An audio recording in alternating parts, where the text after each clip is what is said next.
Hello, hello, hello. Welcome everyone to this live stream, where we are going to learn a very, very important opening. One of the openings which I would have never imagined that I could learn it. We are going to learn a very, very important 1 second. Opening. There is an echo from. Is it from your end, Srinath? Or from my end? I don't think so. From my end, maybe. And so we're going to learn the Catalan opening, and we're going to get right to it. Welcome, Srinath. Thank you, Sagar. So good to be back here after such a long time. Yeah, and Srinath, how do you like today's thumbnail? I was laughing at it, but it's a very good change. But I'm not sure what I am. Am I a conquistator? Conquistator? I don't know what you are, but it definitely gives the Catalan feel, that Spanish feel with this. Also, you see the color of your, there's this Catalan flag on the color of your clothes that you are wearing. And there's this Catalan position where, the bishop is on G2, and you have this hat and all. I like it. Yeah. I also liked it, and I think the people also loved it. They were like, the evolution of ChessBase India in making thumbnails. I would just change one thing about it. My last move would be knight f3, not bishop g2. Exactly. I was going to tell you because I checked your lines, and you are saying first G3 BG2 and then put the knight on F3. So somehow I should have been more careful and put the knight on G1. But okay, we should. I can change that later on. That small detail. Yeah, but good thing. Now we could point out this detail, this mode change. Yeah. And a warm welcome to everyone. Joy Datta says Srinath is El Matador, bullfighter. Uh-huh. Uh, welcome to everyone who's here to learn this opening. Srinath, the rumor is that you worked so hard on this opening preparation, this entire course that you made for Chessable, that you did nothing else apart from doing just day in and out this, because it's what, 39 hours of video. I can't even imagine how much time it would have taken to shoot it. In the last 2 weeks, yes. It would be a good luxury if I can do nothing else. But yeah, for at least a week, I was only doing these videos. Now the thing is, as VD said in his vlog, India mein light aata hai. I'm not sure if that is exclusive to India, but India mein definitely sound aata hai from the streets. And Which people can even hear right now because there's a marriage going on down below. yeah, so when I had to make these videos, one of the initial challenges was to have as minimum background sound as possible.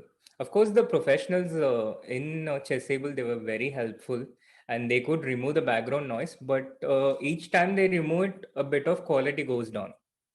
So the original that I sent, it's better to have as minimum background sound as possible. And at my place, I had these street sounds. Then I had the sounds from the TV from nearby, and sometimes it's just my parents talking in the living room, or their phone ringing. Now, some of these videos I recorded, they were about 2.5 hours long at one stretch. And it is, of course, possible to cut it and record a new video or have passes.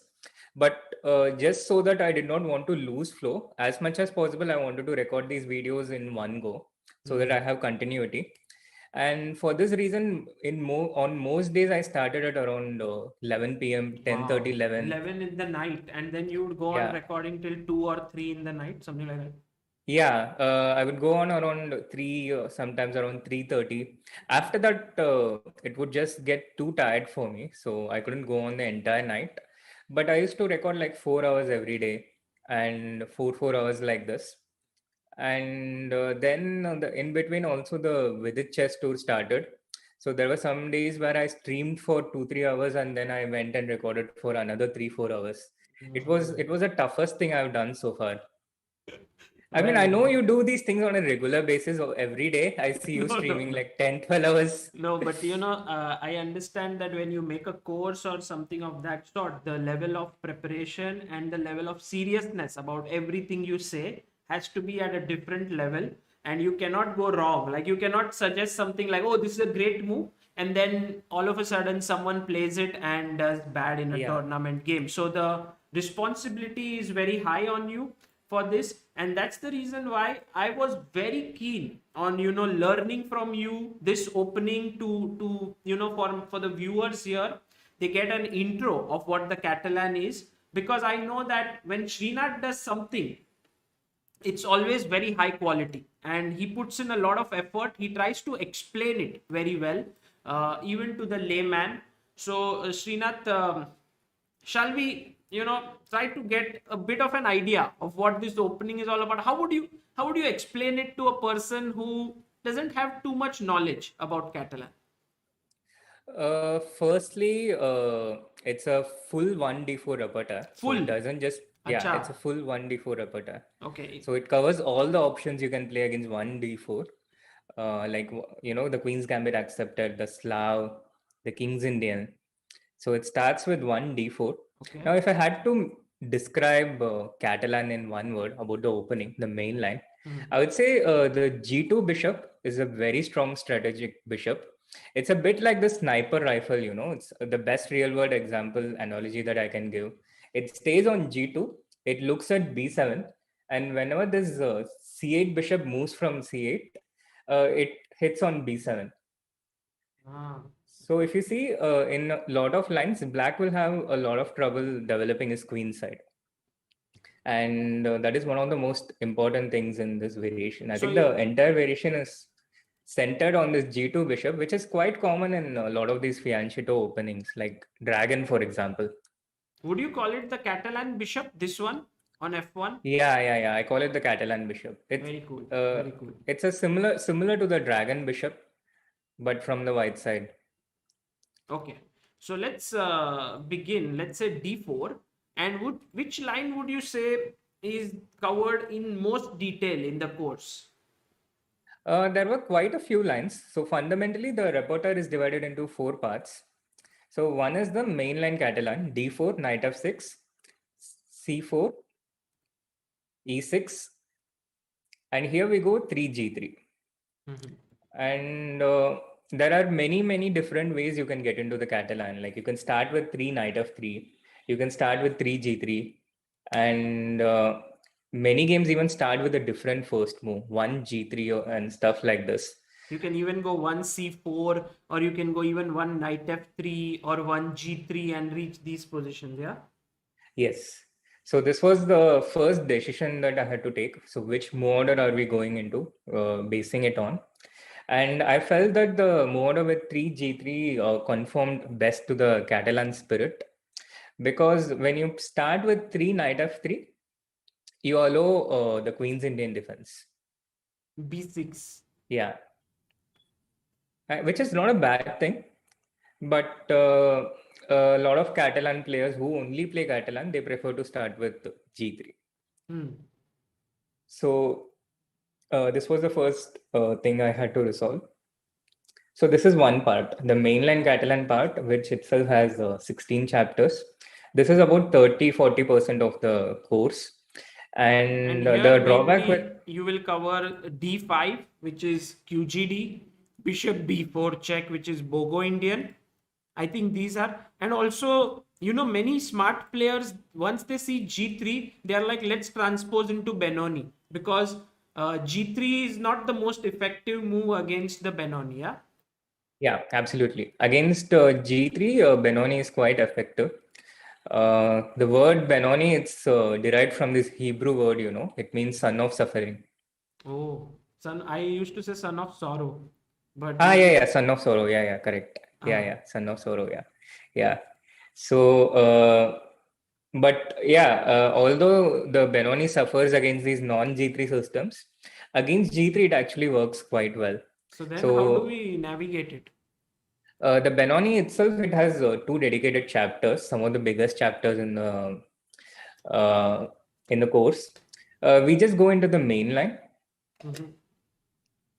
D5, A into D5, C into D5, D6, Knight C3, G6, Bishop G2, Bishop G7, Knight F3, short castle. And this is the starting portion of one particular chapter, which is one of the biggest chapters in the whole Acha. series. And uh, here I go mostly into these lines with Bishop F4. So basically, let's say a6, a4, rook Yeah. e8, and you go bishop f4. And I remember there's this one thing like black always tries to exchange this knight on f6 for the knight on c3. But you know what really makes me interested in this system is that black first plays a6 and tries to play b5, so white stops it with a4, and then this b4 square gets a little weakened, so therefore now the rook can swing over to b4, which is such a subtle point. Yes, this is one thing, and this knight e4 can also be played without the inclusion of a6 and a4. And like this, I think there are like 5, 6 options for black, which can be played with the inclusion of a6 and a4, and without the inclusion of a6 and a4. So this is one of the most complex chapters in the whole course. And here also you need to, play differently according to the each 94 variation or the each. So here I think we can go on for another 20 minutes, but maybe we should not focus Yeah, on one variation. agreed. Yeah, but just for it's interesting for me that after knight d2 there is also this move. Yes, rook takes Yes, f4. yes, yes, yes, yes. If you remember, I think the first time I personally saw it was in a game between Aronian against Magnus in some candidates match in 2006 or something. And I think this was in this move order. So knight d2, rook into f4 doesn't work with the inclusion of a6 so well, because here the white knight gets to b6 from c4. So something like here later on, the knight Yeah, will just rook jump b1 and here knight and c4. then. Yeah. Ooh, that's see, these are the little things which I would never learn if I didn't ask you. And so I would just go and take on f4, but you don't put a6, a4 if you want to take on f4. Yeah, if you want to take rook into f4, then don't include a6 and a4. Got it. Yeah, so this variation is also very interesting with the same things, exact same things. So you have But analyzed all these things very in great detail in the course. yeah, I've analyzed all these things in great detail. Okay, got So it. here you go knight d2, then black can either take rook into f4 directly or start with rook b4, provoke a3 from white, and then go rook into f4. Oh, nice. So these are the two variations here. And now after bishop into b2, here white can again play rook a2 or rook b1. So if you played rook b1 without a3, then black does not have this option of bishop into a3. Oh, you But want if to you play win rook one b, more pawn. Ah. yeah, many interesting and Guys, now colorful you can lines realize that why they're this is learning. 39 hours. because these little nuances are so interesting in opening play. Got it. Okay, so that was about the Benoni.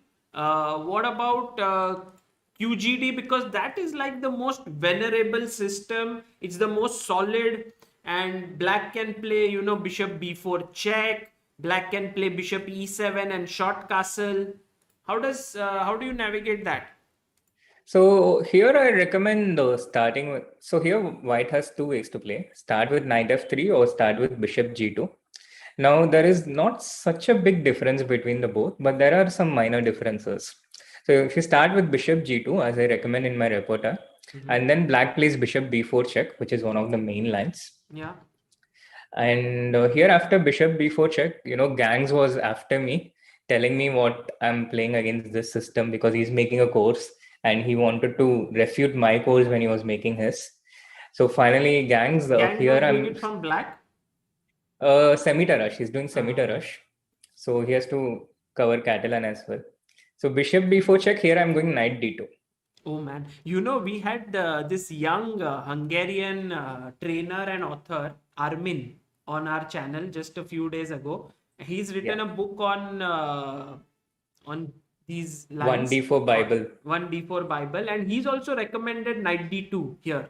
And his logic was, and one thing which I remember very well is that d takes c4, which is supposed to be a main line, is a mistake here. And I want the people in the chat who are maybe not present in that session, or to tell me why is this a mistake here, white to play, and how do you do it?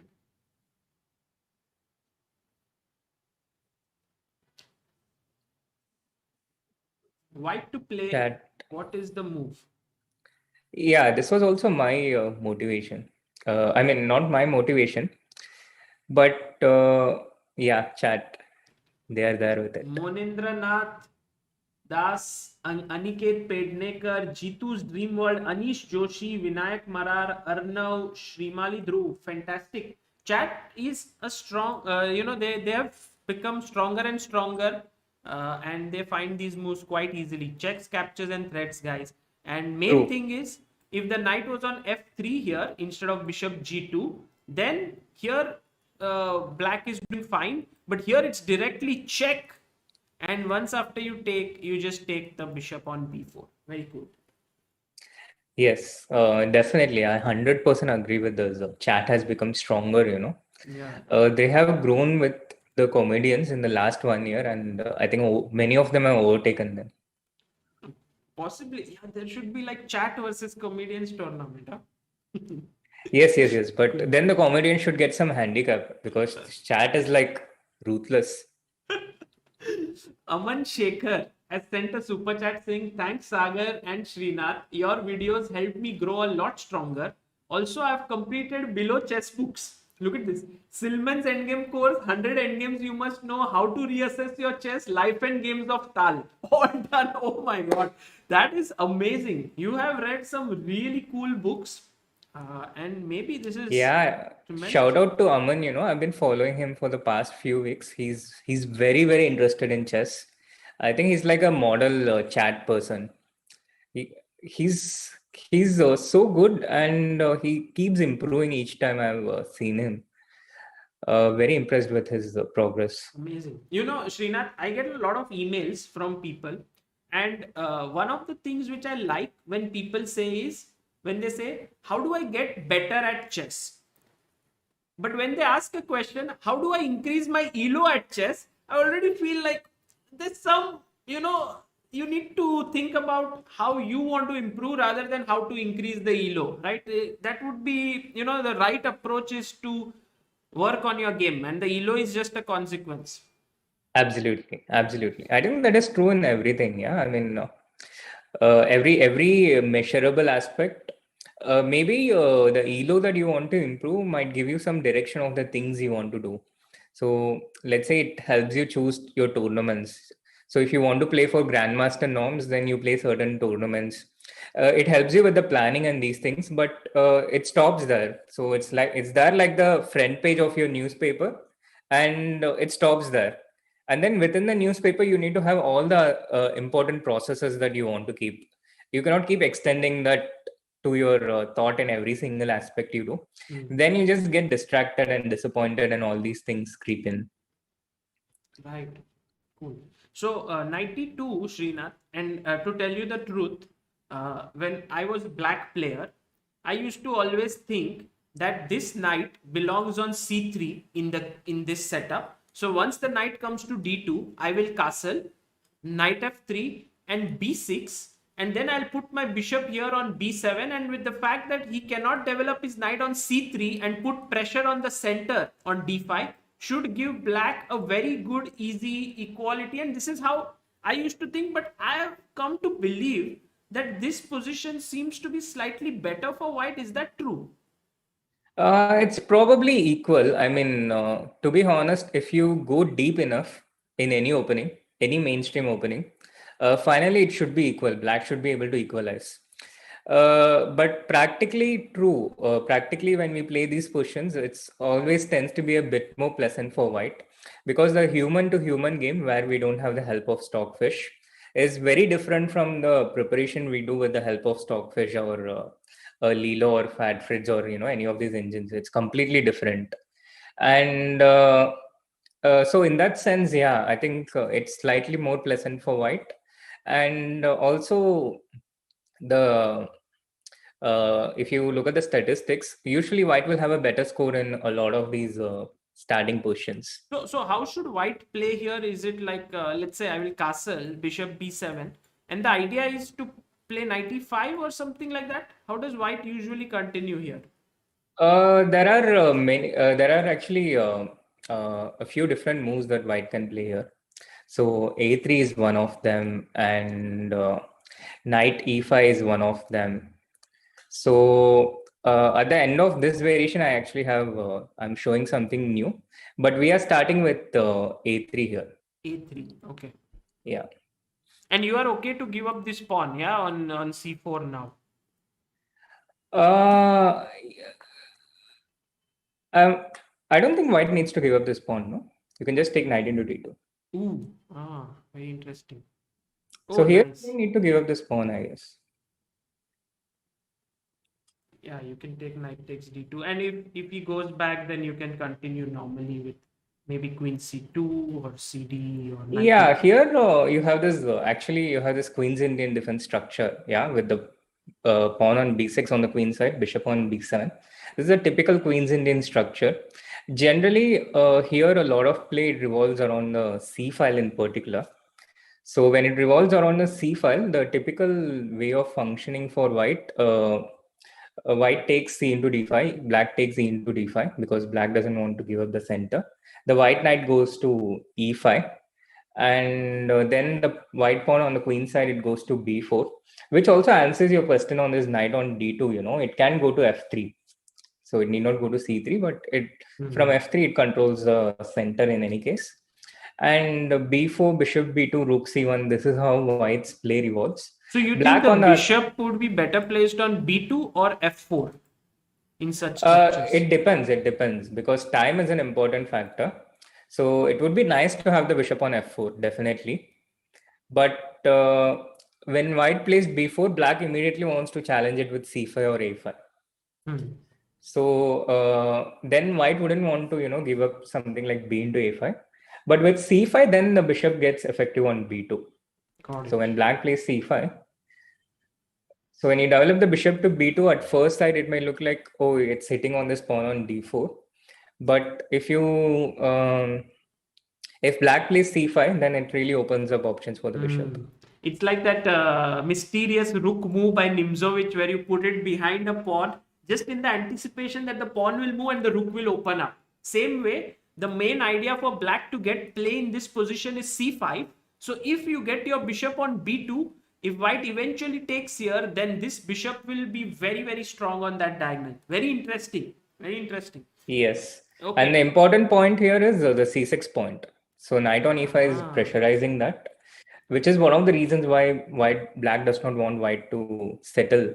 Because if white gets this rook to c1 and controls the c6 square, then it really oppresses black.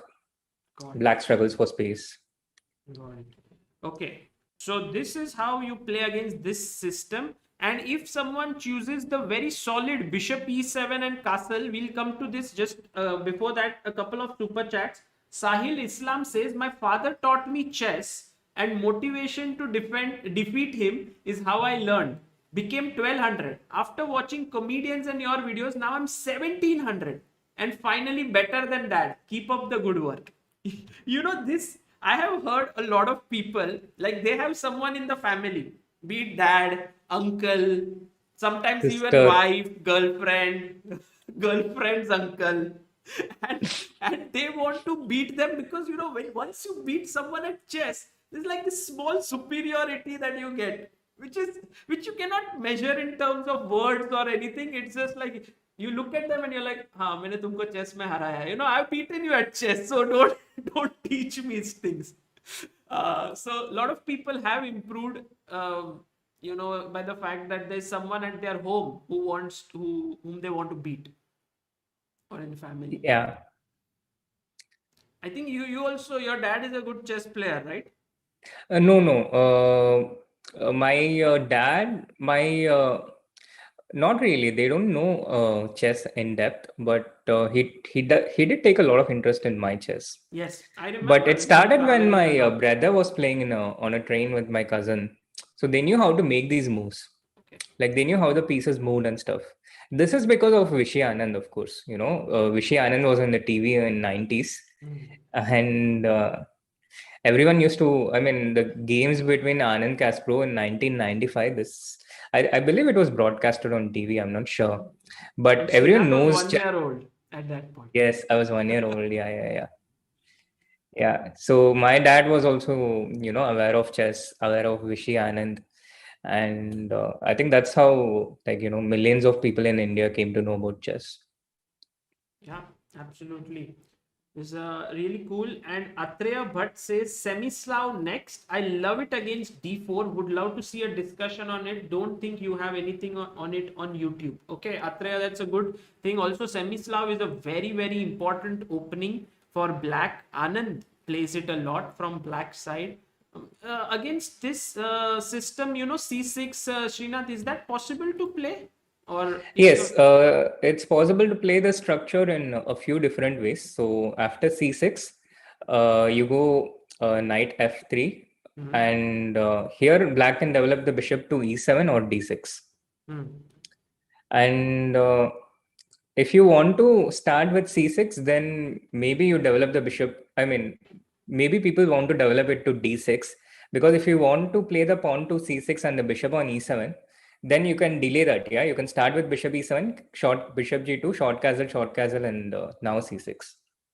Right, right. So, So you have that flexibility to decide in the last second.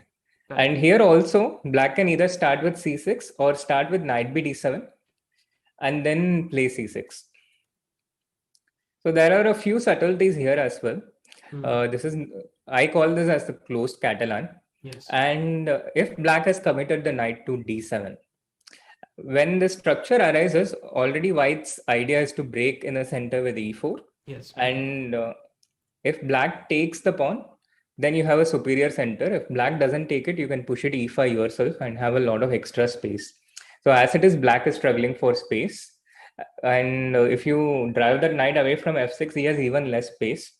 So as a consequence, when you have you control, when you have superior control, you usually have more space. When you have more space, you have more options to do things with your pieces. But if you have less space, you are struggling to place your pieces in their appropriate squares. And it makes mobility, communication, and all these things very difficult. Mhm. So this is one very important aspect of Catalan. So we play for control. We play for gradually taking more control, and therefore, so when black plays knight b d7, here white can actually play queen c2, knight b d2, and e4. Yes, I love it. I have won so many games with this structure. Like for example, c6, knight d2, b6, and then you go e4, takes, maybe bishop b7, and just this very fact that black cannot play easily c5 gives white a very nice position. Yes, yes. Black is also very solid, but white is, of course, slightly better. Reminds me, this structure is also seen across openings, Yes. like the French Rubinstein and certain openings in Caro-Kann. Yeah. In all these things with these pawns on c6 and e6, with the d into e4, knight into e4 taken, it's always solid for black, but it's always more pleasant for white. And I personally always liked it a lot more with white. Correct. You play for two results in Even most if of these in cases. worst case black gets c5, then let's say, I mean, just as an example, let's say you go b3, c5, takes, and then also here, the very fact that you may get a queenside majority later on, 3 versus 2, gives white always a small nagging edge all the time. True, true. And of course, white also goes c5, d5, and it's interesting. The most recent neural network engines, they also show a lot of new things in these positions. Acha. So the thing about making such courses, or thing about working on chess anytime is, if you have to teach correctly, you have to constantly learn new things yourself. and it's not possible without it. So it's also a very useful tool for self-improvement when you're teaching others. When you, and also when you work on such a course, your own chess level and preparation improves at a very big in a big way. I have always seen people when they work on such a course which is very intense, then they finish joint first in tournaments like Anish did at school. And I mean, in general, people's, even Hari Krishna, if I remember, did very well in Shenzhen after he had made a course on the French defense. So you are working very seriously on chess and it helps. Absolutely, absolutely. Hard work never goes wasted. Hmm. So if you start with knight bd7, white can go queen c2. But if you start with c6, then here one drawback of starting with queen c2 is that there is this variation with b6, knight bd2, bishop b7, e4, and knight a6. Ah, yes, yes, yes, yes. Vidit has played it. I remember this against some in Indian Championship. Yeah, Vidit has played it. Anish has played it against Magnus, I think, somewhere recently. There's a lot of theory here as well. But I wasn't completely happy with this direction. It goes into mainstream theory, and in the end, it's equal. Of course, all variations in the end are equal if we go deep enough. But I remember I read this poem of Robert Frost when I was in school. Okay. It's called The Road Not Taken. So two roads diverge in a wood, and etc. etc. The whole poem is about taking the less traveled road. The poet has a choice between two roads. One is well worn with well explored, and the other is completely not explored. The poet doesn't know what it leads to, and he's in this dilemma. And he chose the road not taken, and he didn't regret it. Road less And traveled is always yeah. good if you manage to come out alive at the end of it. But I do agree with you, and I have the similar thinking as you and Robert Frost, that the road less traveled could be very difficult to travel at the start because there are no people who have ready made answers for you. You have to find your own answers, but once you travel it becomes enriching because everything is new. You can be your own you know you can decide what you want to do on that path. So what Yes. what have you given instead of queen c2 here? Here I have given a completely new idea. This I don't want to reveal it. Oh, It's not a really? completely new idea, of course. Everything has been, I mean, it's been played, but it's a very relatively less explored option. Hmm. And it requires some precise move order to get there. Nice. It's a very interesting idea practically.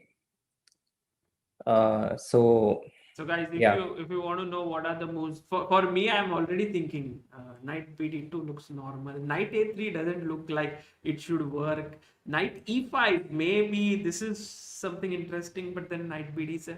Okay, it looks interesting. There are so many options. Knight c3 as well is a possibility. So yeah, okay. So this is one very important position. Another important line, Srinath, is to take the pawn on c4, which is the open Catalan, and I think a lot of people will face this.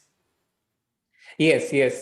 Here the play is uh, so d into c4, queen c2, and here black has a range of moves like c6, a6, b6, b5. But of course, a6 is the main move. And in this opening, black is trying to get this c8 bishop out immediately, as soon as Mhm. possible. Like if Because suppose once, you take, then here, and this piece which you were saying is the problem in the Catalan is now on this beautiful diagonal.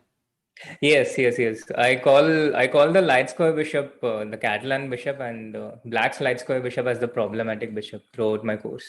Oh, because it's problematic for white if it gets No, if no, it's you. problem for black because I in many, understand. many, yeah, Uh, in many situations where you commit this pawn to e6, French defense, Even in Karogan, with all these light square pawns, the light square bishop's placement, it becomes a problem. So here also it's the case, especially with this white bishop on g2. But yeah, this is a very well explored main line, the tabia. And here white has many different moves. Black can play different things. Here itself, white can play bishop d2, bishop f4, bishop g5. But I prefer to start with a4 instead of queen into c4 on the eighth move. What is it about this, yeah, Srinath? Can you explain it to me? Like earlier, everyone used to take this pawn, then b5, bishop b7, and play those lines. And now, just about everyone wants to play a4, stopping b5. Why is this trend going in this direction? We are always looking for new directions to explore when something else gets worn out. Back in the days in 1920s and 1930s, these world champions used to exchange letters with each other.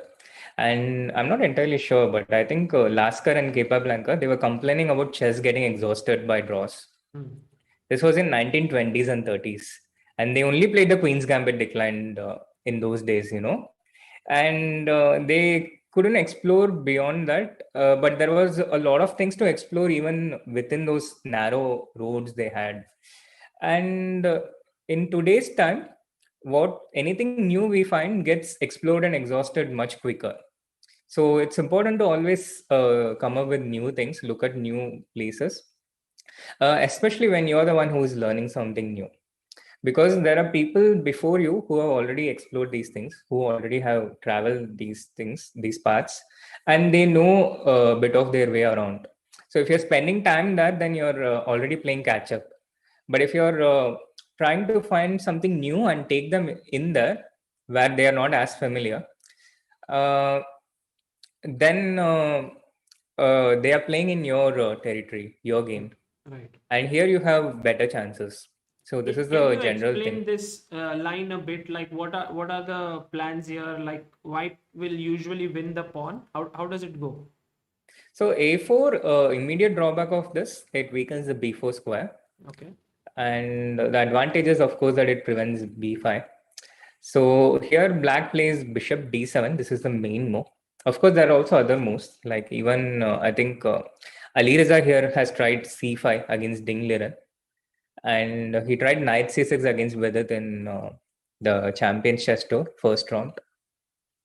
This queen into c4, queen d5, knight d2. White gets better here. White has a very nice position, and I think Vidit was also dominating in that game. Yes, But yes. Ali Reza, yeah.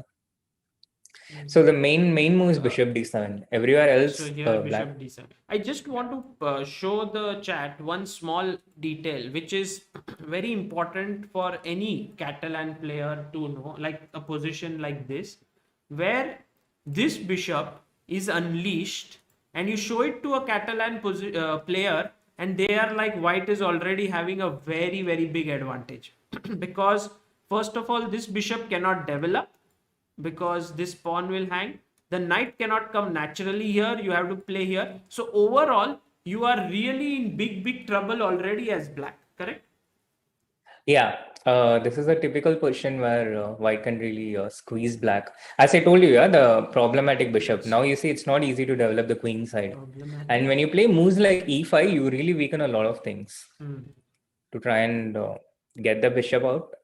Then you weaken a lot of squares around, which can be exploited by white. Right. Okay. So bishop d7, then you take bishop c6. Isn't this bishop c6 the Yeah, bishop c6. and now Yeah, bishop yeah. you recommend So, bishop g5, I believe. bishop g5 and bishop f4. I've given both these options. So bishop g5 is the main move, and bishop f4 is the alternate option. Uh, yeah, so here in bishop f4, it's a bit hard to explain why bishop f4, why not bishop g5. Bishop g5 is easier to explain. You're playing towards the center.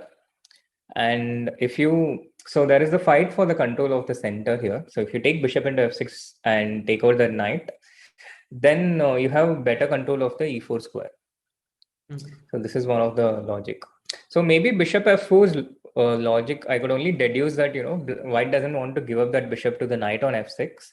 But it's not that that this bishop stays longer, because black plays bishop d6 here typically. And here anyway, the bishop is probably going to get exchanged. And here queen c1 is the main line, which was given in, I think, which was recommended in the older Avruk books. But there is a new trend here, playing with knight c3. And this is the alternate I recommend here. And you basically accept this slightly double pawns, point structure. You just make it go e3. Yeah. If you remember, Arjun played this against Nihal. Yes. Isn't the in the finals of their match, and then he played very quickly king h1, rook g1, and he started piling up pressure. In fact, he had a very good position at some point. Yes. So. Oh, so your students are already playing these ideas, which will be there. Yeah, some of them, they are already aware of it. Yeah, they were my alpha testers. I showed these lines. Alpha testers is a good way to put it. Yeah, I wanted to see how it works out practically. So both me and them would, play these variations first and look at it practically. And then I would decide whether I want to go in this direction in the course, or, choose something else. This is very interesting, right? I mean, when you have an idea, you test it with Nihal, Arjun, maybe Divya, maybe Raunak, and you get new ideas with these strong practical players. And they can play like bullet games, maybe 10 games, and it's a... Yeah. It's a very nice luxury to have. Great. And especially with Nihal, because Nihal, if you tell him, look, come, let's check this variation for 2-3 hours, he won't come and sit with me. But if I tell him, okay, that's this very new idea, and then I show him, he immediately goes out and plays it. Immediately. That's how he learns. This is what chat also loves. Like all these traps and all, they like to implement it in their games immediately. And I think, guys, it's the same with Nihal. He just does it at a higher level. He does it with these deeper lines, deeper ideas. And that's why he's well prepared in his games as well, because he has tried and tested them in online play. Yeah, so normally if I tell someone that, okay, I have this new idea, I'll show you, then this person might be like, oh, nice, let me keep it for a tournament game. I'll just store it and I'll keep it away. I'll keep it a secret. With Nihal, it doesn't work like that. You show him there's a new setup, he immediately wants to try it out. If he doesn't do it, then he doesn't understand it as well. So that's how a lot of his brilliancy prize, this year in the World Youth, by a game that he played in online, that too with black, and which he then applied it with white, which is so amazing. Yes, and I'm not entirely sure if this is specific to Nihal, because I was also tracking Ali Reza when I was, checking all these kids out, and I was going through all the games Ali Reza was playing earlier in online on different platforms, and a lot of their understanding comes from the fact that they have played like 200-300 games in that one particular position or one structure, and so they develop a pretty decent feel of it just by playing it out, and that makes it a lot easier for them. And also, the stronger players that they play, for example, I saw a big leap in Ali Reza's career, which coincided with him playing a lot of games against Hikaru online. And initially he would lose to Hikaru 10-0, and the first 20-25 games Ali Reza won maybe 1 or 2 games, and then the next 10 games he started winning 2 or 3 out of 10, and slowly he started adapting to that level. So the speed at which you look at things, the speed at which you need to see chess, you really have to adapt when you're playing someone faster and stronger than you. You cannot, if you don't, then you just lose very badly. And they automatically adjust to this level, and they start developing that speed also when they play someone stronger. Beautifully So put. yeah, I was just checking this out, and This is great yeah. insight, Srinath. Like, for example, when I read these entrepreneurial books and all of that, and self-improvement books, and they say that you are known by the company you keep, the people with whom you interact. And in chess, also true. If you keep playing against weaker opponents, that's where your improvement is heading. If you keep playing with stronger opponents, that's how quickly you will improve. The only problem here is that when you lose, many people feel like, no, I don't want to play with this guy again, he's too strong. But I think the players who really become good players, they take it as a challenge that now I have to improve further. So that is the attitude difference between champions and normal people. So guys, if someone is beating you again and again, rather than trying to stay away from him, try to figure out how you can beat that player. In that way you can improve much faster. Yeah, yeah, absolutely. I think it's ideal when you play someone about 150 to 200 points above you constantly. Like even in your FIDE games, uh, if you're like 2400, for example, and you constantly play people about 2500 to 2550, over a period of time, you will, you'll start competing against them. Right. And then after some point, you start getting equal to them. And I think this is how a lot of improvement takes place, because you start really stretching yourself, and when you stretch yourself it becomes part of your original strength. Absolutely wonderful. And AD is in the chat and he says this position is so boring that I'm already feeling sleepy. Srinath, let's give AD. Is there some line in the course which is like super exciting, which AD will be like, oh, this is something which I mean it's Oh, crazy. there are many lines like that. Like even I think I showed something, right, just now. We looked at something which was there's also a line against the King's Indian. Okay, let's But see. the Let's only see. thing is, I just don't want to give away my novelties. But I think this can be shown because it's part of the short and sweet as well. Yes. Every author is every author does a short and sweet. Uh, it's not just with its thing. Every chess-able author also has to have a short and sweet. This is a mini clip. Guys, please take this out. Chess puns if you are watching this. But so usually, when these courses are made and there are 39 hours of content and there are all these lines, they also publish a 1 hour short and sweet course, which is free and which people can watch to just get a feel of how Srinath teaches, of all the lines, that how deep he goes. So I think I'll put the link in the description of that as well, which you can check. So this line which you say in the King's Indian is covered in that. Yes. Yeah, there's a glimpse So of it let's there. let's have a look at it. Oh, So by the King's way, before Indian. we go there, Dave Erdal says Elon CBI is the best channel on this planet. Mhm. I don't know what the joke is there, but I like that Elon. Because Elon is he's trying to explore Mars. uh, So maybe that could be Something on those lines. yeah. Okay, so you recommend G3 here as well? Yeah, everywhere we go G3. This is because, if someone is picking D4 for the first time in their life, it's easier if the structures are similar. Okay. So Bishop G2, short castle. Mhm.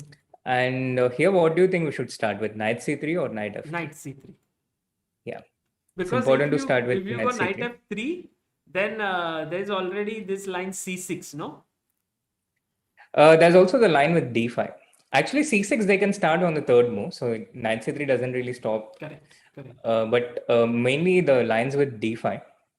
But And Srinath, here d5, if I take knight d5 and knight d5 and e4, don't you think this is slightly better for white, these positions? I'm not sure if it's better for white. This just goes into a big main line. It's the Grunfeld. It's one of the Grunfeld main lines after knight b6 and all these things. And yeah, I think black should be okay here with best play.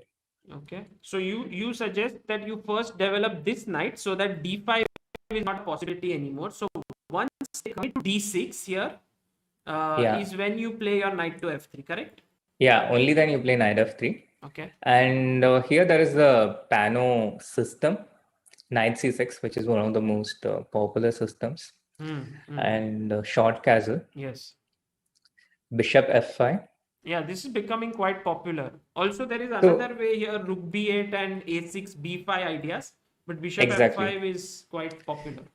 Yeah, essentially, black has to play against white center in any opening, including the king's Indian, and he can do this here with either the break with e5 or the break with b5. So they go either systems with a6, b5 in different ways, or they start with e5. And bishop f5 also fights against white center. It's a common move in king's Indian, so that the Correct. knight gets And to the e4. idea is knight e4, correct? Because the exchange of these two knights favors black because the bishop opens up towards the center and it's generally good for black. Yeah, exactly. So here we go d5. This is the Okay. move. d5, knight a5.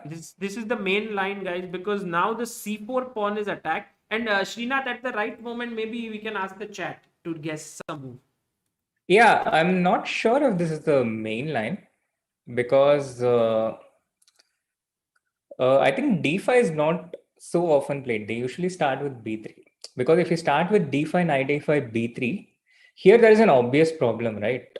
Obvious tactical problem. Guys, what is the problem here that Srinath is talking about? Black to play. What do you think? Adiban in the chat. When Adiban is in the chat, people are talking about cowboys and everything. Guys, come on. Okay, Eddie says, Shri, as a fan and a critic, why haven't you recommended G3 lines against Budapest Gambit? As a fan and a critic, what? G3 lines against Budapest Gambit. Well, you can already go G4 in the Budapest Gambit, so you don't have to play G3. You can directly go G4. It shows that Adiban has been actually checking my lines. Yeah, I'm surprised. Adiban is very, very sharp. He's looking at everything. He sees even some of Amruta's bullet streams and he finds novelties in Amruta's moves. You know, he's there everywhere.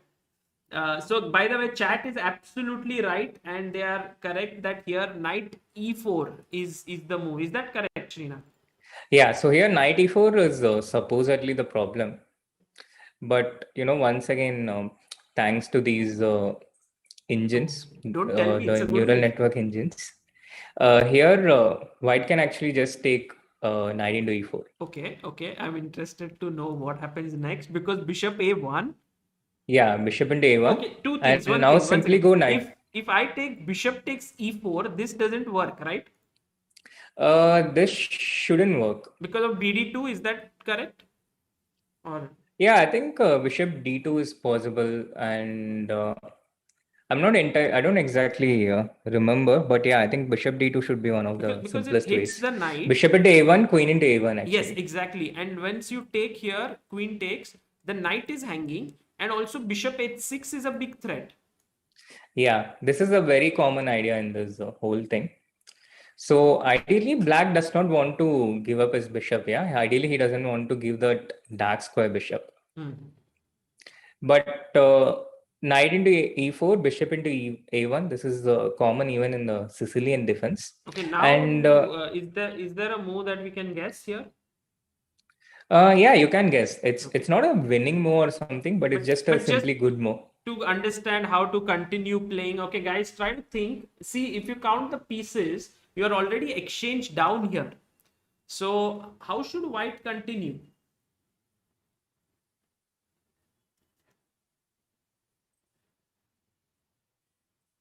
Sudarshan G, when white goes knight, black goes knight a5, in these positions, queen a4 doesn't make too much sense because of the move c5. And then this queen defends this knight and also this c4. So basically you cannot attack it further. So that's why queen a4 misplaces the queen. Okay, bishop a1. Oh, everyone, let me see. So, chess player sports wants to play bishop d2, Aniket Mohapatra bishop h6, Vinayak Marar bishop h6, Creativity King bishop h6. Oh, there are a lot of people who want to play bishop h6 and bishop d2. Yes, it makes a lot of sense. You normally follow the, the bishop move, but here in this case, if you play bishop h6, then black can probably just go back bishop g7. Correct. And we want to prevent this bishop from escaping easily. So how do we prevent the bishop from escaping? How do you prevent the bishop from getting out from a1? Bishop d2 also allows the bishop to escape, because then the e4 knight is hanging. So here, if you play bishop d2, let's imagine just a line that if he goes back and you win this knight, then he will also win your knight. And in the end, you will remain a complete exchange down with no compensation. Exactly. So we need to figure out a way in which to create something.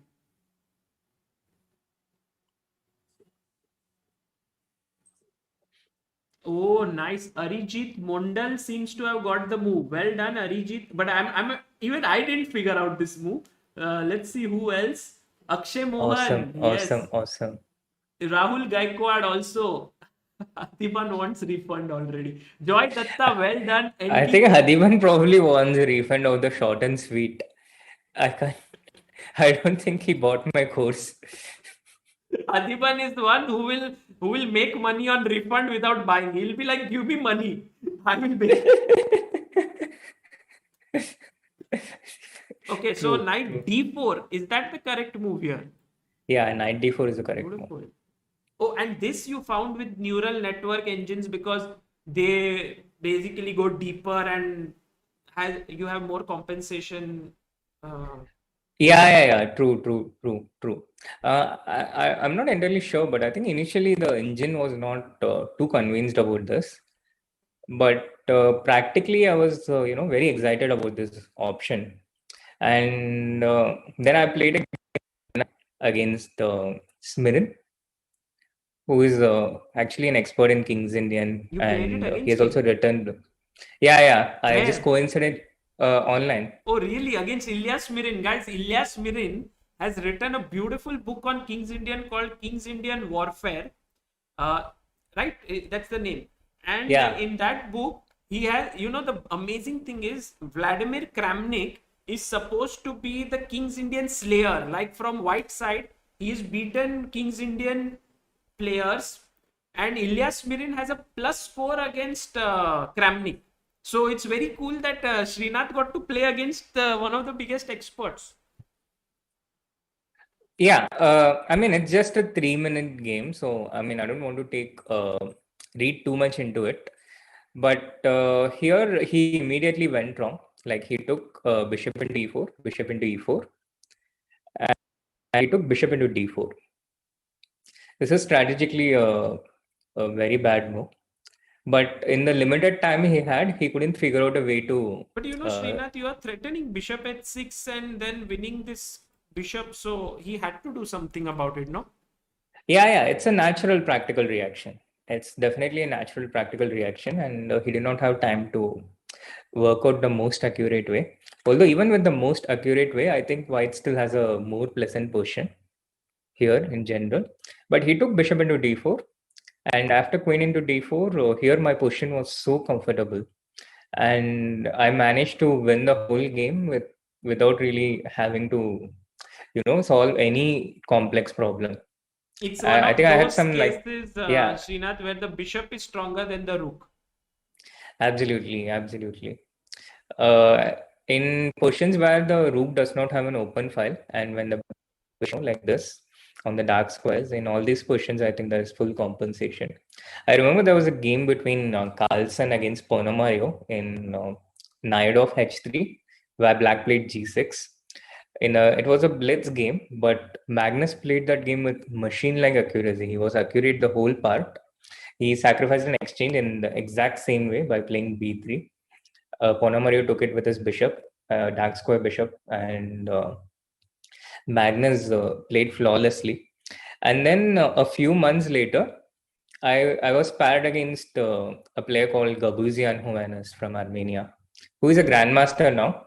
At that time, neither of us were grandmasters, and I got that exact same first 16 moves, including that exchange sacrifice. Nice. So cool. And yeah, so since then I've always had a liking for this exchange sacrifice and the way the bishops get opened up against the king. There's also a game between Magnus Carlsen against Yufa Rani, which I think you have Yes, annotated yes, yes. for ChessBase magazine. Yes, and it's a very interesting game. It was from Qatar Masters, if I'm not Yes, mistaken. Qatar Masters. Yeah, yeah, yeah. So there also, Magnus. It's also from King's Indian, and Magnus opens up his opponent's kingside position with his bishops. Yeah, yeah. By the way, in the chat, it's all Adiban has made everyone to spam. Srinath, you haven't checked bishop takes e4. What is that? In which position? You were asking, what happens after bishop into e4. Ah, here. Yeah. Okay. In this situation, bishop e4. I mean, the chat doesn't understand that, like, you don't check all the different moves. Yeah. For example, in most of the earlier courses, you won't find any mention of 1b3 in all the Black Lifetime reporters. A move has to be reasonably of a reason Srinath could have just said to check AD it. does not understand or something like that, but he said chat does not understand. Very subtle. Very subtle. Like any earlier lifetime repertoire with black, you won't find mention of 1b3. They will be like what to do against 1e4, 1d4, 1 knight f3, 1 c4, but you will never find 1b3 being considered. So like this, bishop into e4 is also one such move. Here many good white moves are there. So Maybe time to change the name of this stream from learning the Catalan to AD Srinath roast battle or something like that. I mean, there's 1b3. It's like an attempt by the cat to get stripes of a tiger. Yeah. So I'm also doing a fianchetto. I'm also trying. But it's not the same fianchetto, guys. It's not like the Catalan bishop on g2. The b2 bishop is not the g2 bishop. And the roast master has arrived. AG in the chat, he says AD roasted, rightly so, I approve. Anish is preparing for the candidates, guys, and he is going to use some of the ideas here to implement them. But also, he's getting some roasting ideas as well from here. So, welcome, Anish. Very nice to have you. So, basically, this is something very interesting, which this shows that in this repertoire you have analyzed with modern engines, and there are many lines which earlier people would just say, oh, black is winning after 94 or black is better, so don't consider it. But here you go deeper and you're able to carve out new ideas. Yeah, absolutely. I think it's very nice to look at new ideas in general, and if you didn't know it, it's likely that your opponent didn't also consider it. So that's how you out prepare people. You have to check any new things, and 9 out of 10 things will be like completely unconsiderable, but that one thing might turn out. It's the same with everything. Yeah, whether you're whatever research you're doing, 99 out of 100 things will be unusable, but you have to just keep going into directions, and you will find that one new thing.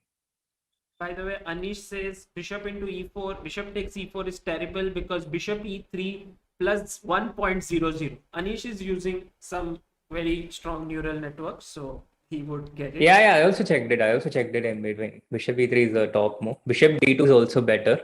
Bishop g5 is also better. Oh. And okay, Srinath, going back here, one question for me, and this is main problem I have against g3, because I used to also play this, yeah, inspired by Avru, is when people started playing c6, and I was like, I don't want to get into this stuff, because after bishop g2 d5, this is so solid, and if I take it, just goes into this kind of symmetrical structure. Do you have any like things that you spiced up this position? Yeah, G3 C6 is definitely the best move for black after 3 G3. And this can also come from the Slav defense. D4, D5, C4, C6, 1 second. D4, D5, C4, C6. Knight F3, Knight F6, G3. So here, both this position and the King's Indian position, they transpose into each other. You are also reading what Anish is saying. I know that. He says, how does Srinath know so much about research? He has I never watch done anything Cosmos, other Anish. than I chess. watch Cosmos. Oh, again Have you C6 watched D5, Cosmos? Srinath offers a crushing idea. Yes, I have watched. Cosmos is my favorite. Of course, Carl Sagan and then Neil deGrasse Tyson. And it's very interesting. I think, guys, if you haven't watched Cosmos, please check it out. Beautiful series to understand, but I don't know why we reached there from trying to discuss about C6 C6 line. Okay, yeah. So coming back to G3 C6, it can come via Slav or from this move order. And what's your recommendation here? Here we go, Knight F3, Bishop Okay. G7, Okay. short castle, Yeah. short castle, Yeah. and now Knight E5. Ooh, interesting. Knight This is E5. it's basically just one of those less explored ideas. Hmm. I mean, it's nothing. It's not like those spectacular King's Indian Persians. But do you Um, know, like Firouzja and Fedosiev had this match in speed chess, and Firouzja just kept playing this move, and he yeah, beat Fedosiev at least three times it seems. yeah. Firouzja played this. Wesley So has played this a few times recently, and no, not Wesley So. I'm sorry, I'm mixing it up. It was Kramnik. Kramnik played. Wesley So was black. I think Kramnik played 3 games or so here. He won Oh, a very nice. nice game against Swidler in Tata Steel in Tata Steel 2018, I think.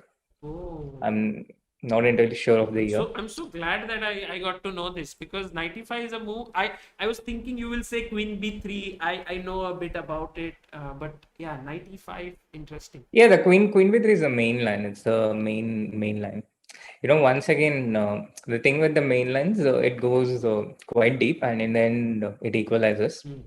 Again, everything equalizes, but when you go in new directions, it's a bit harder because your opponent is also likely to be less familiar. So main move here is to kind of take DC4 and then knight C4. Yeah. There are yeah, D into C4, knight into C4, bishop E6. This is one direction. Hmm. This was knight E5. I think is an idea of Spielman. At least he was the first among grandmasters to play this. You mean Rudolf Spielmann? Sorry, uh, Jonathan Spielman. Jonathan Spielmann, who played the candidates and Yeah, he played against Kasparov. right. And I think Kasparov played bishop e6, which transposes into d into c4, knight into c4, bishop e6, knight e5, bishop d5. You mean here if knight DC4, knight C4, bishop E6, knight E5 this way. Yeah, and now if black plays bishop d5, then it's the same position as bishop e6, c into d5, bishop into d5. Just you save some moves. Knight E5 here, take bishop Yeah, D5. Correct. and Oh, here Spielman played. Yeah, knight F3 back. no, that was Firouzja. That was Ali Reza. Ali Okay. Reza played this recently. Kramnik played knight c3 here, I think, and Spielman played bishop h3. Oh, bishop H3. Wow, very cool. Maybe you want to play F3 and E4. Something. Yeah, and I think Caspro, he tried to equalize concretely here, so he played c5, d into c5, knight e4, knight d3. This is how that game went. Hmm. And here uh, white is just a pawn up. Let me just give me a second. The game is very short. It's just like 14 moves or something. Who won? It was a draw. By the But way, Anish says they advise to develop pieces and not put the same pieces twice in the opening. So why do we break this rule with 95? Yeah, good question, Anish. I should be asking these questions, but thank you for helping. Yeah, it's a very good question. Like, why 95 here? And also, he's mentioned asking for a friend. So basically, everyone in the chat who are improving. they are Anish's friends, yeah. Uh, I don't know. I don't know how to explain this, but the point is the whole play is revolving around this pressure on the d5 point. Yeah, the pressure on the center. So white wants to, if you see white's moves, it goes queen b3, or it goes knight c3 at some point. They are all revolved around pressuring on this d5 point. And knight e5 is also the same thing, except that it opens up the g2 bishop and it prepares knight c3 and queen b3. And And maybe here it it's a also question of hinders time. black's development, right? Because black player, if he plays knight d7 in such a position, then Black can play knight bd7. It is one of the most, like, yes, black can but play then knight knight bd7, c3. knight f d7, and yeah, knight c3, knight into e5, d into e5, knight e4. There are lines like that. Here, here, here, you jump here. Okay. I think this was a direction of Wesley Soduda in speeches. Or Kramnik Dingliren. Yeah, Kramnik Dingliren. Yeah, true. I You got see, confused. you see, Seen too deep. Srinath, I have read all your course and I remember everything, but I just am using the database right now too. Okay, Yeah, so Kramnik Dingliren is it's a model game in my course. We have this 20 model games, and 20 model games of the entire course or only on King's India? no, on the entire course. Cool. Yeah, Okay, model so games as in model chess games. It's not like VD is playing. VD is a model. His games, oh. just model games on the opening. Why VD is being roasted in every stream? In fact, Anish did this one stream with me before calling it like, now I'm going for preparation. But from that one stream, he keeps removing. Why is Vidit a Gujarati? Or why is this? And he's creating content. Maybe, okay, AG, if you want even to take these parts of Srinath roasting with it and want to post it, please go ahead. And he will do it. He will do it. I know he was put. And I also prefer that he does it, because that's his channel's content, primary content. Yeah, okay, so knight c3, dc3, and then it leads to some interesting positions which are kind of symmetrical, but maybe you can go f4 here or something like that. Yeah, f4 is Kramnik thing. Kramnik was slightly better in that game. Yeah, so knight e5, it was, of course, partially based on, the fact that a lot of these top guys, Ding, Wesley, so they didn't react in the best way possible. Yeah, I know what you're reading. Okay, I know what you're so reading. this is the direction of c6 d5. And have you covered the Benco Gambit as well? Because these days I'm seeing a lot of people also getting into the Benco Gambit. Yeah, I cover the Benko and the Leningrad Dutch quite seriously. So I have given two ways to play against both of them. Against Benko, one of the ways is you take b into a6. So when white takes b into a6 here, black has two ways to play in the Benko Gambit. Black either takes bishop into a6 directly, or black starts with g6. First he first completes this, and then he plays bishop into a6. And here, one of the systems we recommend is, of course, g3. Because, these lines, Benko Gambit, Benoni, Leningrad Dutch, King's Indian, they are all so interrelated from a move order point of view. And the black player can trick white in so many ways in move orders into getting the position that he or she wants. So as white, we have this one common system. of g3. So whatever your opponent plays, we go g3, bishop g2, knight c3, knight f3, short castle, and whatever move order transpositions you want to do, we'll end up here into one of the known positions.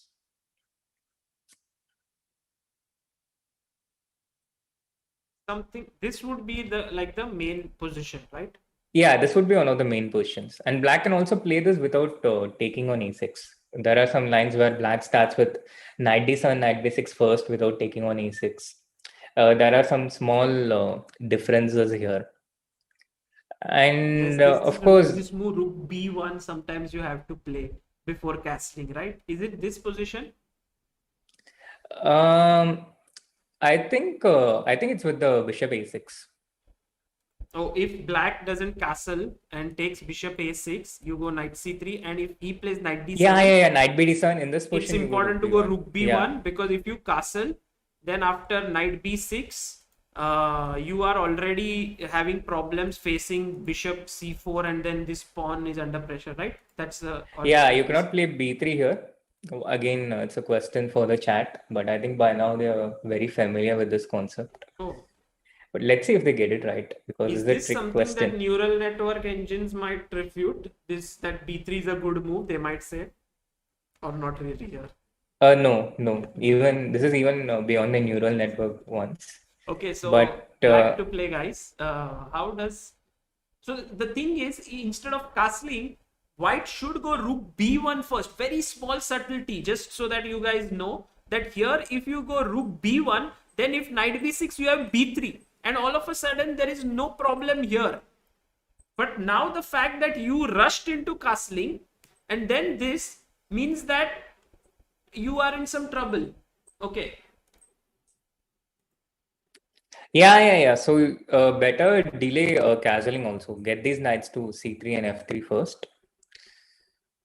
And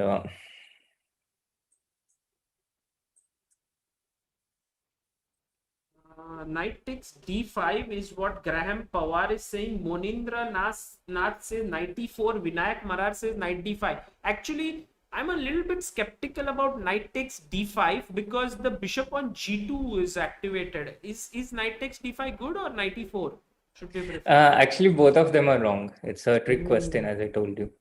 Oh, guys, look at this. Srinath in his coach mode here. Because in both these cases, white takes on e4 and just plays bishop h6. It's same as the King's Indian position. This neural network thing. Takes and bishop h6, guys. And here, white has great compensation. The bishop is attacked. Where does it go? King cannot castle. So you can't go knight e4. And if you play knight d5... the same thing. You take knight into d5, bishop into a1, bishop h6.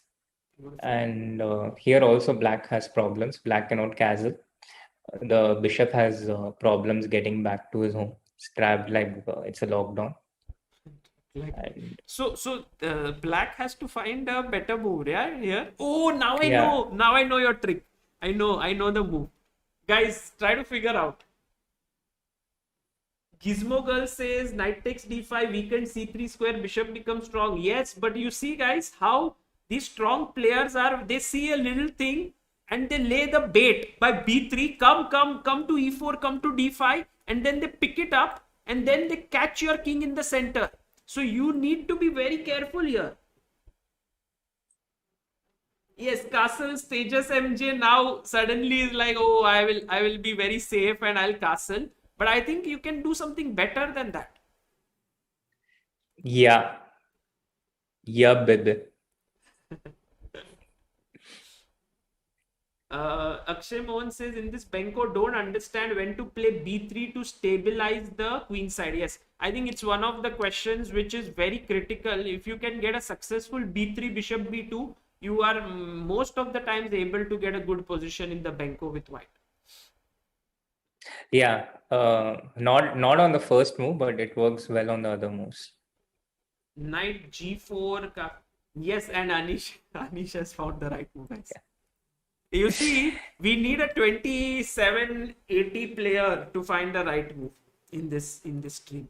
Bishop b7, I think, is the right move. Yes, Srinath? Yeah, bishop b7 is the right move. Because this pawn, it becomes very difficult to defend. You're going to take with this so that you have no bishop h6 issues. And e4 now, does that work still? Now you can take knight into e4. Knight takes. Because now the d5 pawn is just lost. So do you think this can be something interesting or not really? It can be. Practically, it can be. I mean, maybe not in, like, I think black even takes rook into a2 here, yeah? Oh, rook takes a2. So you're losing your whole house.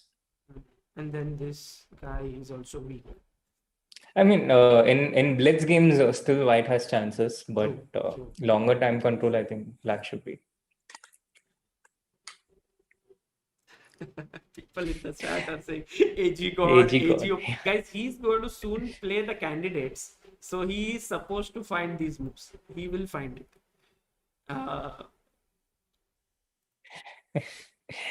Yeah, AD has disappeared from the chat, is it? After all the roasting? Oh, rook e1, bishop d5, queen a1, he says. In which position? Bishop b7.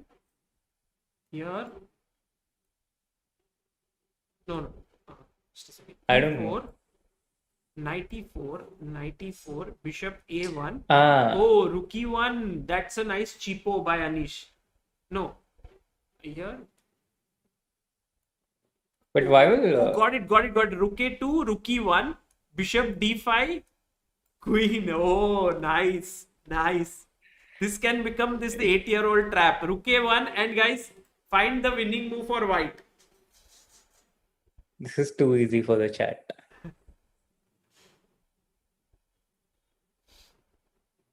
But who's saying two 2700s on the chat? Where is the other 2700? AD. It is 2700. Now Srinath getting into very dark roasting.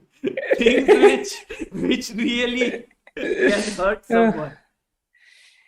Yes, Vishwesh Pai, Aniket Pednekar, Anish, Nilansh Chaubasiya, Corporate Chess India, Monindra Nath, Epsha, Chinmay, Siddharth, Mayur. Fantastic guys. You're counting Anish in this also? Not Anish. Anish Giri. It was some Anish.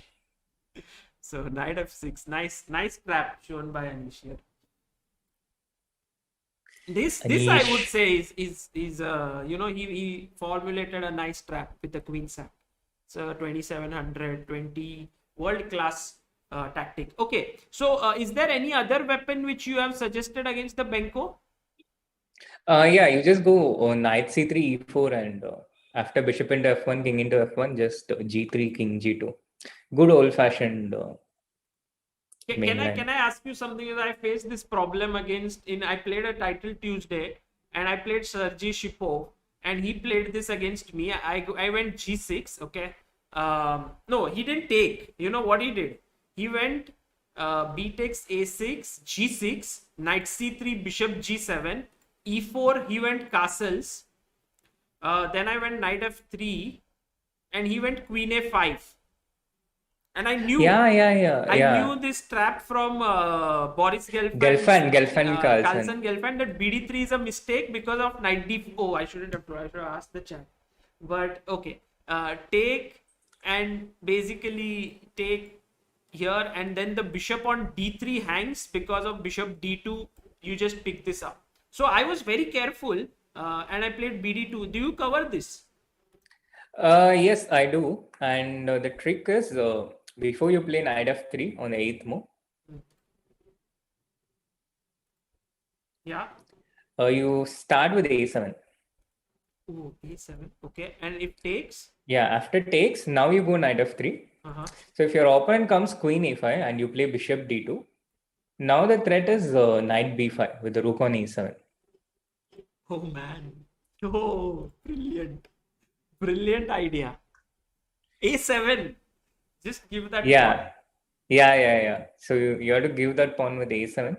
And now with bishop d2, you're already threatening things like e5. I'm not sure if it works here. But after bishop d2, the c3 point is defended. So at the very least, you get comfortable development. And after short castle, e5 becomes a serious threat. So white gains a lot of time here. Yes.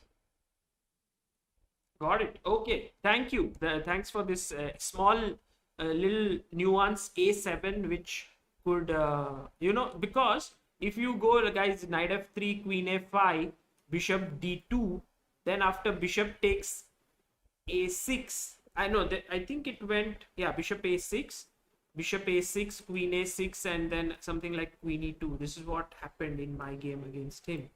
And then it was quite, I mean, I lost that later. But This A7 idea was something I prepared for Swapnil in a national A tournament. I was assisting him. And this is the first time I'm using it on a course. I didn't get any games with it. But Swapnil himself is making a course with the black side of Benco. Yeah. he will make sure that black is alive in this a7 line. Yeah, I'm sure he will. I'm sure he will. Because again, if you go deep enough, like if you keep digging, with black, you can probably find equality even in the Benko Gambit. That's the state of today's chess. But the engine equal and the practical equal, it's not quite the same. So you were The saying, Srinath, that d4, f5, also you dealt very seriously. yeah. D4, F5. So here also you need to cover the system with G3, which I So you go did. g3 here or first c4? No. First C4. c4, knight f6. And here you can go G3. Okay. So But g6? bishop G2, Yeah, bishop g7. bishop G7, knight C3, short castle, knight F3. So basically, this Leningrad Dutch is King's Indian with F5. Correct. With the pawn on F5. Correct. And then And d6? yeah, D6 is the main move. So D6, you castle short. Yeah. And here black has a few different ways to play. Yeah, Queen E8 is one of the moves here. Also c6. So yeah, C6, knight C6, knight BD7. There was a phase in my life where I was playing this and I faced with black this position, and I felt like after queen e8, white should know what he's doing. Otherwise, when black gets e5, and then he might get a decent position. Yeah, that is actually true with Leningrad Dutch quite a bit, because I was assisting with it for this Tata Steel Challenges in 2018, yeah. And he was having this title fight with Kurobo. They were in a race.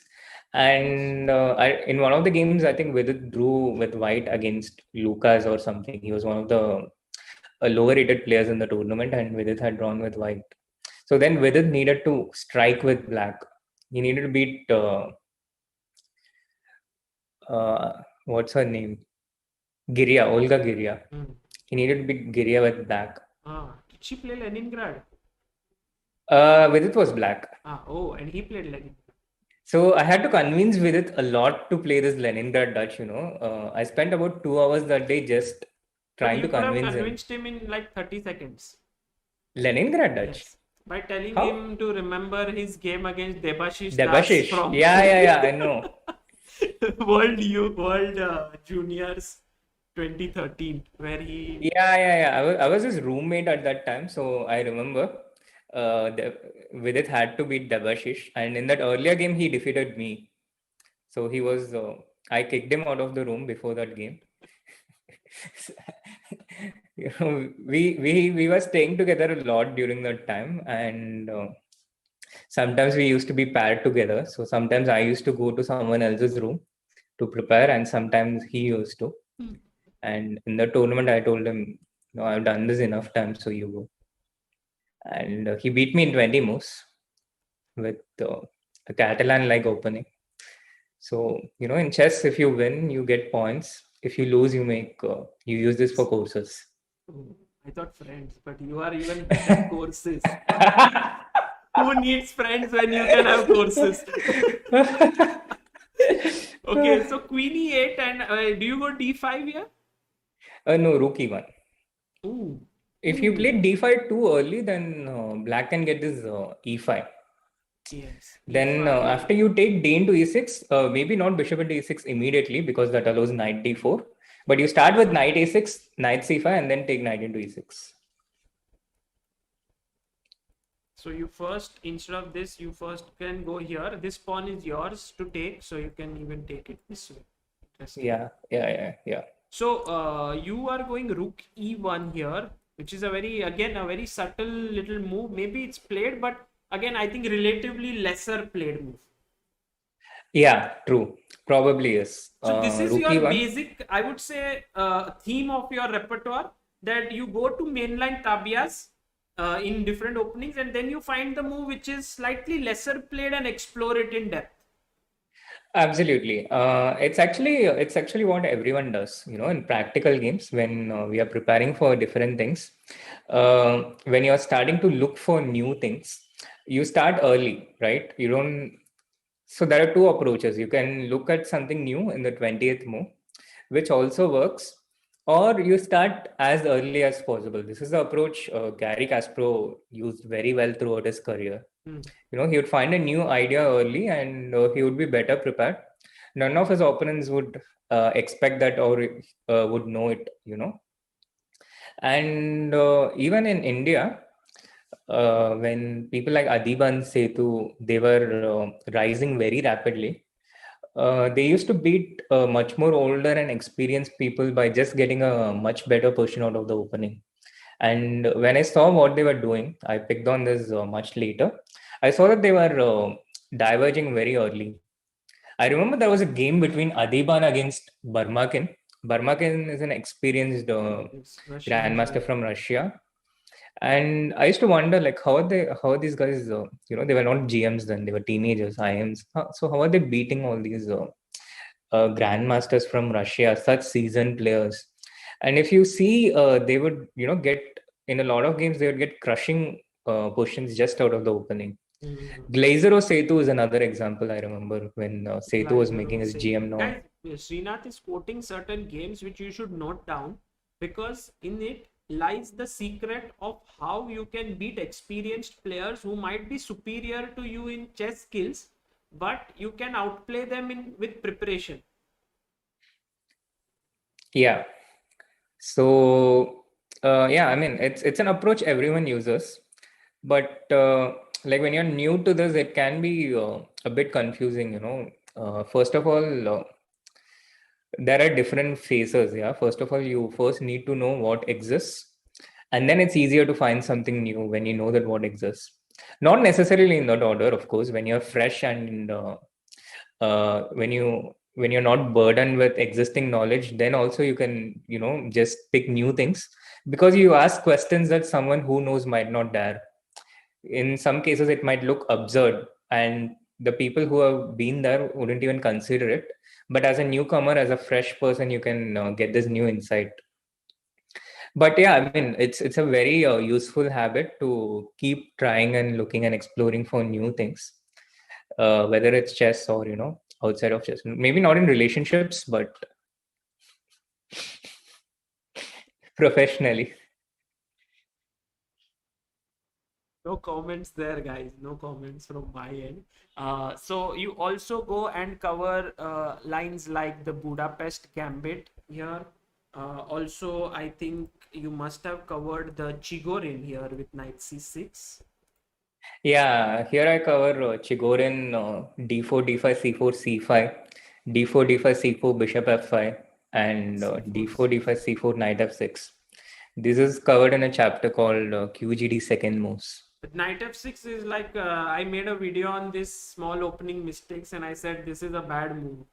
It's just a mistake, no? Yes, you may say so. Like take and oh sorry, take with the knight and knight f3, and eventually you get Yeah, e4. This seems yeah, like yeah, a, yeah. Important that you play knight f3 first and then e4, yeah? yeah. Because otherwise black can go knight f6. If you start with e4, black can go knight f6 back, and then after knight c3 there is a move e5. It's an extra option. And if you take, then take here, and then you And can knight g4. Engine shows a very high value here also, but it must be it very doesn't high. feel nice with white, as nice as the lines with knight f3 where you just have a much better center. Correct. Okay, so what is your, just last very quickly, knight c6? Do you recommend knight c3 or cd5, or how do you go? Just give me a moment. It's like 39 hours, of course. All these lines are something which second move lines are something I did in one day, because they are all, I spend more time on the, but on the main lines. But this is interesting, no? Morozevich used to play, and Yeah, it's definitely interesting. But here also I went for something relatively new. C into d5. Oh, cd5, yes. Queen d5. Queen into d5. And now just e3. Yeah, it's e5, correct. Yeah, e5, knight c3. Bishop b4. Bishop b4, and now just a3. Oh, a3, not bd2. Yeah, bishop d2 is also, it's also, I think, one of the main moves here. But they don't take bishop into c3, right? Sorry? Yeah, this is one line which I had prepared once, which is knight e2, and then white gets a small edge here, but it's an Okay, interesting okay, line. okay. But a3 is just more direct, and I feel that here white should be very well prepared in a way, because it's a very ambitious strategy. You have the bishop pair and the center, but if you don't play it well, you might be left with weaknesses. Yeah, but probably not, because these type of pawn structures, they are very common in these e3 Nimzo variations. Yeah. D4, knight f6, c4, e6, knight c3, bishop b4, e3. And here also there are variations where white takes cd, ed, and black takes on c3. So the pawn structure is quite similar. Correct. So here the general idea is to play knight f3, bishop e2, and castle, something like that. I think the immediate threat is to play c4 and d5. So queen d6 So immediate is the threat is main to move. liberate this bishop, the dark square bishop, and then you can figure out where you want to go. So white gets this d5 and c4 in most of the variations from this position. But not direct d5, no, here. I think it's possible. Yeah, I think this is what I give. Oh. Okay. Guys, this is again something very interesting, because when I used to prepare, I was like, d5, c4 should be played with care, with proper preparation. But here, Srinath is going directly for these ideas. So again, interesting stuff to look out here. Okay, Srinath, this was very enlightening in all respects for me, because I think when some very serious work, you could say that this course is one of the one of the most serious works of your life, right? Until now, you're just Absolutely. It's the first time I attempted something like this, a book kind of thing.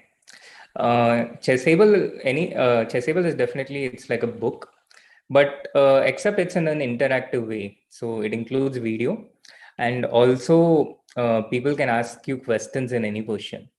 So every day now I spend something like 1 hour answering questions in different positions. So you have this like AD was asking, right? Why not bishop into e4? So if you're using the course and you want to know you it, can interact with them. yeah, you can just write it down there, and I get a notification. Wow. This person asked this, And then I you are go. replying to all of them. For now, it's been easy to reply because I'm getting like only 3 or 4, maybe 4 or 5, and a lot of them are it requires like 1-word answers, 2-word answers. Srinath will be like, yes, it's good. No, it's but guys, I think that you can also make use of this very interesting feature. Get the course, learn this opening, ask Srinath if you don't know something. Also, you can put some, you can.